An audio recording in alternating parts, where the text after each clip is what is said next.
conversation is brought to you by Marcus and Mack, voted best personal injury law firm.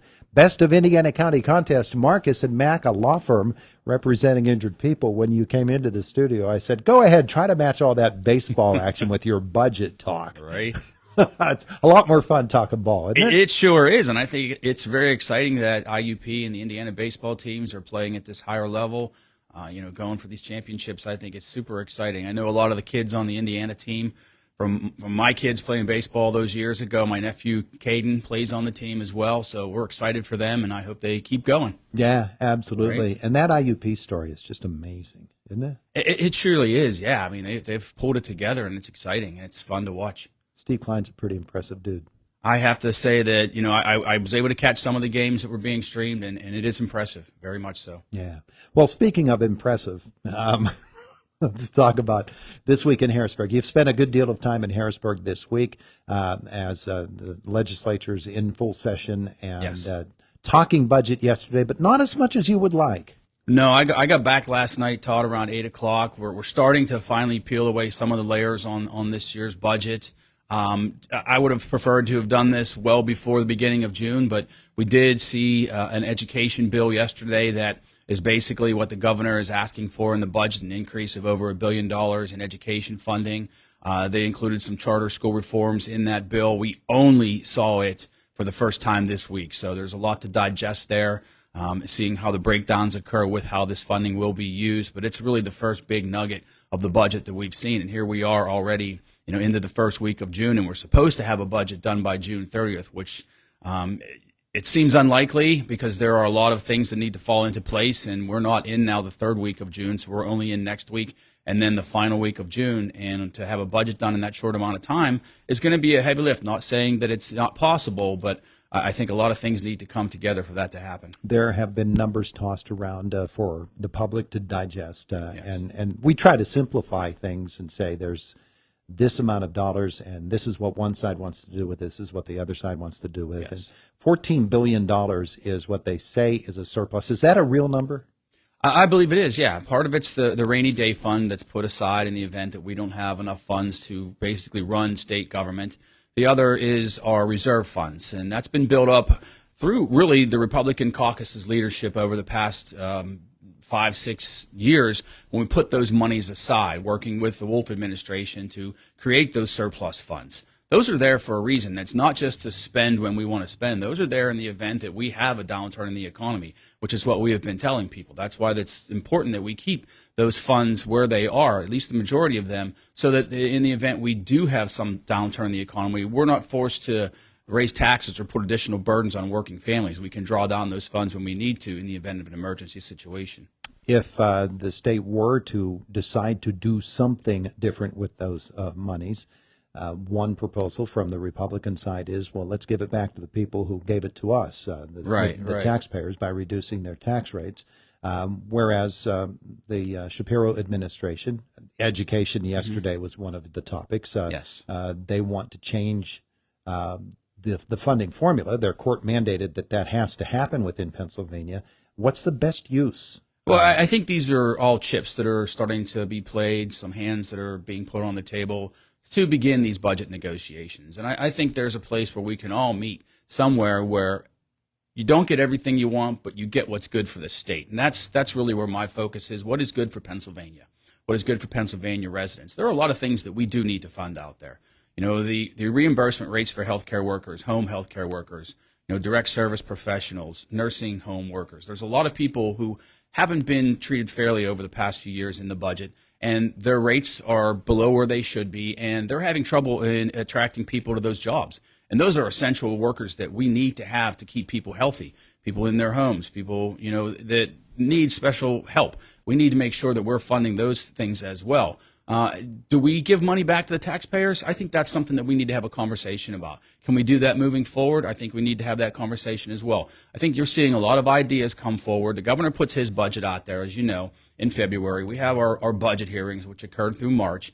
And then we hear a lot of these different things. And the whole process is to justify how we are spending, how we are using the taxpayer money. And we need to be accountable for that. And that's really where my focus is, and what's doing the best for Pennsylvania families, for Pennsylvania residents, for Pennsylvania businesses, And how do we build on that to ensure that we have a viable future for our Commonwealth? Minimum wage in Pennsylvania has become a topic of conversation.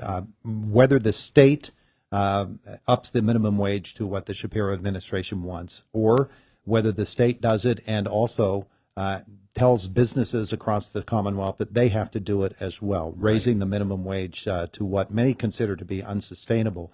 You have the model of what an increased minimum wage has done in other states to help inform you on that whole debate.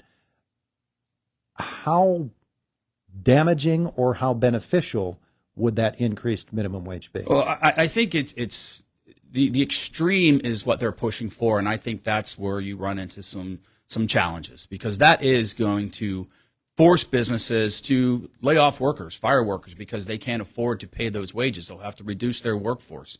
That'll force everyone else's wages to increase as well. And as I mentioned earlier, you have some of these industries like the home healthcare industry, where they can't compete right now with a convenience store that's paying $17 an hour, and then you're going to ask them to increase that minimum wage. They're going to lose even more workforce. And I think, when you talk to most businesses, they're okay with an increase, but not to $15 an hour. A more modest increase, I think, would be acceptable by the majority of people, but not to go to $15 an hour, which I think is extreme. And really, what's the motivation then to improve your quality of life on your own? Mm-hmm. If you can make $15 an hour working, at a gas station, so to speak, what motivates you to go out and get an education to improve your life?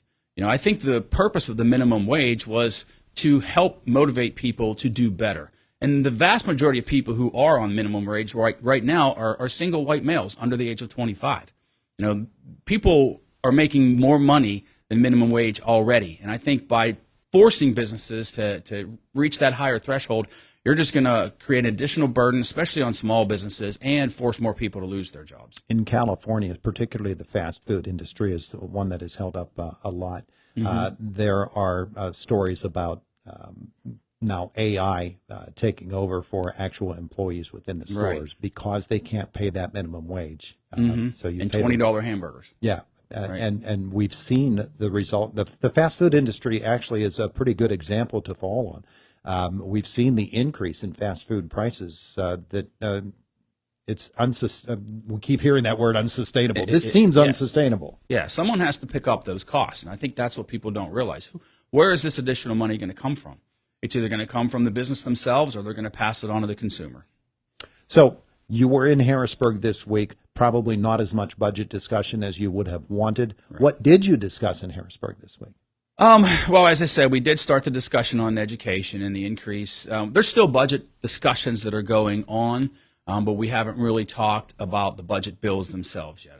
I think they're starting to introduce them in the Senate, but we haven't heard much in the House. So I did introduce some legislation. I believe you guys were talking about it earlier, to look at DEP's permitting processes. Mm-hmm. One of the things that came out during the budget hearings was that the DEP issues more than 800 different types of permits. And so that begs the question, do we need 800 different permits? Are we duplicating permits? Are we doing permits that are in excess of what's required by the federal government? And if we are, then we're putting ourselves at a disadvantage when it comes to other states and are being competitive and attracting businesses. So I'm asking the Legislative Budget and Finance Committee to take a look at the DEP, and we've already met with them so they understand the parameters of what we're looking for. And just how can we streamline some of these processes? Do we need this many permits? And they talk about they need more administrative staff to process all these permits. If we can reduce the number of permits, maybe we can approve these permits faster and then help our businesses grow and expand here in Pennsylvania. We have heard a lot about DEP down through the years and a bit of heavy-handedness, and I don't know what your opinion is of the work that they do, but are they benefiting Pennsylvania by the way they operate? Well, they are certainly not, and we've seen that not anecdotally when businesses are waiting for permits and they decide, you know what, I'm just going to go to another state, and that's happened in a major way for Pennsylvania. So no, they do not help businesses. That's why you've seen proposals in the House, proposals in the Senate to change the way DEP operates, to change even the name of the DEP, because they are not business friendly. Their focus is on the environment. We need that, but we also need an agency that understands that their permitting process needs to help businesses grow and expand. They need to work with businesses to approve permits, not be a detriment or basically a roadblock to help businesses grow and expand and come to Pennsylvania. You're back in the district today. Have events planned? Yeah, there's a lot of things going on this weekend. Obviously, Salzburg Canal Days, we'll be there. We'll have a table set up. I'll be in the parade in the morning. It's getting to be festival and fair season, so you can look for us to be just about everywhere this summer. I have the 4 offices open now, and people can find out what we're doing. Go to repstruzzi.com, subscribe to our Friday emails. But we're going to be out and about, as I said, this weekend. I know Climber Days is happening, but unfortunately we already obligated ourselves to Salzburg, but there's so much going to be happening here as we begin fall or the festival and fair seasons, and we're excited about that. We'll be out there and ready to meet and talk to people. And then you have to head back to Harrisburg. June is going to be a really busy month, isn't it? It always is, but rightly so. I mean, we're elected to put a budget together that benefits Pennsylvania, and that's what we should be doing. So, when I'm in Harrisburg, we roll up the sleeves and we try to get things done, always cognizant of what's good for Indiana County, what's good for our district, and what's good for the people of this Commonwealth. Good funnel cake helps too, doesn't it? It absolutely does, Todd. All right. Well, fair season and festival season is here. State Representative Jim Struzzi, thanks. Absolutely. Thanks for having me. It is the voice of Indiana County. It's WCCS 101.1 FM, AM 1160, and WCCSradio.com. I wanted to give you one last chance here before we say goodbye. 80th anniversary of D-Day means a lot to a lot of folks. And this is a day of commemoration today. It certainly is. We had a World War II veteran, 100 years old, on the floor of the Capitol this week in the House. Thank you to all of our veterans. It's historical. It was world-changing, and we thank them all for their service. State Representative Jim Struzzi with us here this morning, and it is Indiana in the Morning on the voice of Indiana County, WCCS 101.1 FM, AM 1160, and WCCSradio.com. Speaking of World War II and speaking